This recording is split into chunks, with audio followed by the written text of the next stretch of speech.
como reagir a tudo isso, né? Uma catástrofe acontece,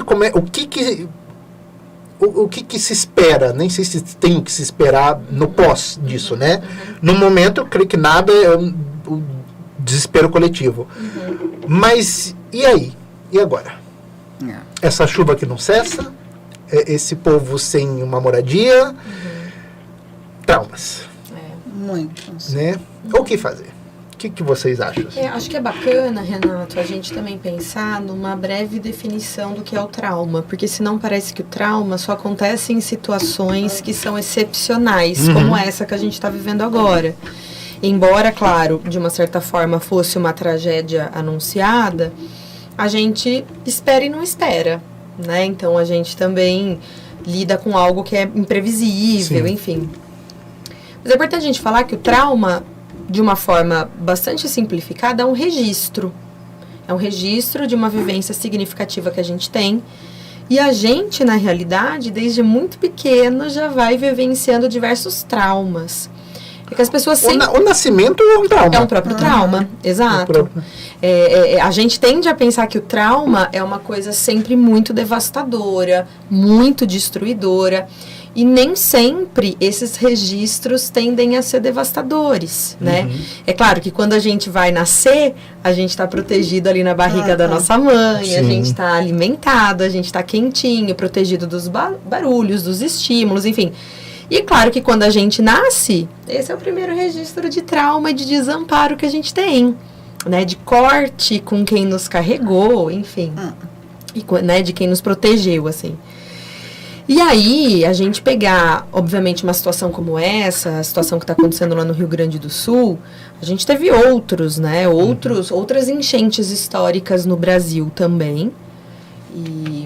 E me parece que agora, até pelos debates que vêm sendo feitos no campo das mudanças climáticas, até mesmo das políticas públicas, é interessante, né, que você falou assim, a gente entra em desespero, e a gente entra mesmo.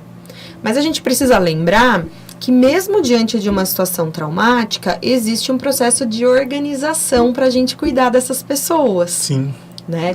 É um processo de organização que é feito, sim, através das políticas públicas e não só, porque nós temos um conselho de profissão que nos orienta a como nós devemos cuidar dessas pessoas e dessa realidade, que não é uma realidade completamente agora, né, desse mês, do mês passado. É uma realidade que a psicologia vem construindo já há bastante tempo. A gente tem cadernos que são notas técnicas, orientações profissionais para a gente saber como a gente faz. Porque foi muito interessante também nessa onda de solidariedade que o Brasil vem produzindo em relação ao Rio Grande do Sul. A gente viu também muitos colegas de profissão dizendo, não, vamos atender todo mundo online, porque como vocês sabem, pós-pandemia isso foi, né, não só permitido, porque já era, mas foi sistematizado pelo nosso Conselho de Profissão em 2020, né? A gente em 2020 estava ali no início da pandemia, negócio comendo solto aqui no Brasil e no mundo inteiro. E aí, a gente tem uma série de definições no campo dos desastres, da gestão de riscos, que diz pra gente, calma, a gente também precisa se organizar pra gente poder atender essas pessoas. Eu ia até te perguntar isso, se tinha alguma coisa, porque, como você falou, né, foram muitos terapeutas, muitas pessoas juntos ali para tentar alguma coisa. Mas se pode fazer isso, assim, chegar e falar, vamos todos atender, dá todo mundo uma mão e vai sair correndo? Mas não pode, né, Maísa? Você viu o que aconteceu, que foi lançado, desculpa te cortar. Não, imagina, a gente está dialogando, imagina. Você viu quando foi lançado que foi assim, não pode dormir no mesmo alojamento, né? Porque foi estuprada a criança. Né? A pessoa teve relatos de violência. De violência, né? Sexual infantil. Só que essa violência já estava acontecendo anteriormente, né? Antes, alguns relatos foram, antes do ocorrido da catástrofe do Rio Grande do Sul. Então, existem, que nem nós estamos falando, precisa ter um discernimento, precisa ter como de transparência também, uma ética profissional, para que isso não se lance também nesse momento, como foi a público. Então, isso daí foi muito errôneo, uma coisa muito, muito ruim que aconteceu, porque foi relatado de uma criança, eu não lembro se é adolescente ou uma criança, para o psicólogo, né? E só que ou deturparam ali alguém, eu não sei em que ambiente que estavam, de que forma que eles estavam, mas foi lançado na mídia, né? E isso não é que ocorreu lá naquele local, mas teria que ter um afastamento da criança com aqueles parentes naquele local. Então, foi isso que aconteceu. Mas tem realmente relatos de coisas, né, e a Maísa vai falar agora, do que ocorre e o que pode ocorrer também, né? Não, mas eu digo assim, essa questão de várias pessoas às vezes quererem ajudar, não acaba sufocando ali, porque você tem pessoas ali em estados traumáticos, em várias situações, umas que foram resgatadas numa situação complicada, outras que conseguiram sair e ok, mas é um momento, sabe, assim, vamos não estamos colocando a situação de cada um querer ajudar como pode, né? Não é a situação. A pergunta é assim, existe alguma coisa ali dentro da psicologia, do conselho de psicologia, que fala, gente, calma, espera, vamos com calma. Lógico que tem. Né? Porque senão você já tá ruim, né? Assim, você joga aquele monte de gente ali chegando, mesmo querendo ajudar. Não, tem, e assim, é muito importante dizer que o atendimento que vai ser realizado a essas pessoas num primeiro momento não é uma terapia.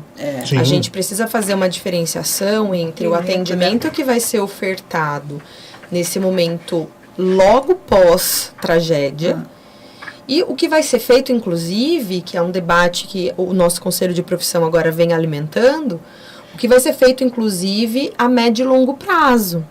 Porque, por exemplo, existe uma categoria de atendimento que pode ser ofertada não só para psicólogos, né, por psicólogos, mas profissionais, assim, da saúde que tenham capacitação nesse campo das tragédias. Por exemplo, muitos médicos, muitos enfermeiros, pessoas que estão associadas à saúde, elas têm esse tipo de treinamento. E aí é o que a gente chama de primeiros socorros psicológicos. Isso não é exclusivo do psicólogo. Né? Outras profissões da saúde, tendo a capacitação devida, podem fazer isso. E o que é o primeiro socorro psicológico? É o básico. É você chegar para aquela pessoa que foi socorrida, que foi resgatada, e perguntar, do que você está precisando? Porque pode ser, muito provavelmente, naquele primeiro momento, ela não consiga falar. Ela não consiga nem processar a informação, né, do que aconteceu. Às vezes ela vai precisar de um copo d'água, às vezes ela vai precisar de um cobertor, às vezes ela vai precisar de uma troca de roupa, né? Então, assim, nesse primeiro momento, a gente vai perguntar se ela deseja dialogar, né? E se ela desejar dialogar, a gente vai ouvir. A gente não vai fazer interpretação, a gente não vai dar lição de moral, a gente não vai fazer nada nesse sentido. A gente só vai ouvir, acolher e falar como eu posso te ajudar nesse momento. Porque, veja, é que nem quando a gente tem, a Erika sabe melhor que eu, e nós, como seres humanos, também sabemos disso. É que nem quando a gente tem uma situação de morte na nossa família. O que você faz com uma pessoa, né, que perdeu um ente querido? Você dá um abraço, você fala, eu sinto muito. Como que eu posso te ajudar nesse momento? Você bebeu água? Né? Você comeu alguma coisa? Você quer conversar?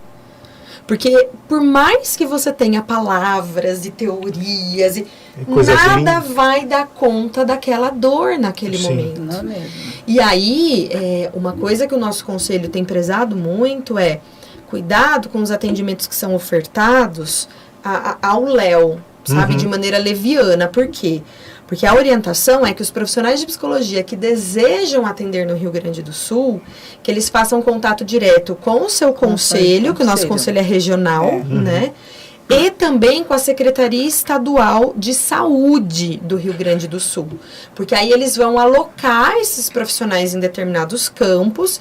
E outra coisa que eles têm pedido, se vocês podem ir apenas uma semana, passar uma semana no Rio Grande do Sul, isso não vai ajudar. De jeito, né? Isso não vai ajudar, porque ali é que nem... quando eu trabalhei no serviço de acolhimento, que é o antigo orfanato, a gente falava assim, né, as pessoas às vezes ligavam lá e falavam assim, a gente quer fazer uma visita. Daí eu falava assim, não, mas isso aqui não é zoológico. Sim. Só que não shopping que você vem olhar as crianças aqui e curtir o rolê. É que nem lá. Lá eles estão no meio de uma tragédia. Então, ou você tem a disponibilidade de ir para você ficar, dispor seu tempo, produzir vínculo, cuidar das pessoas, ou se é para postar selfie no seu Instagram, vai fazer outra coisa da vida.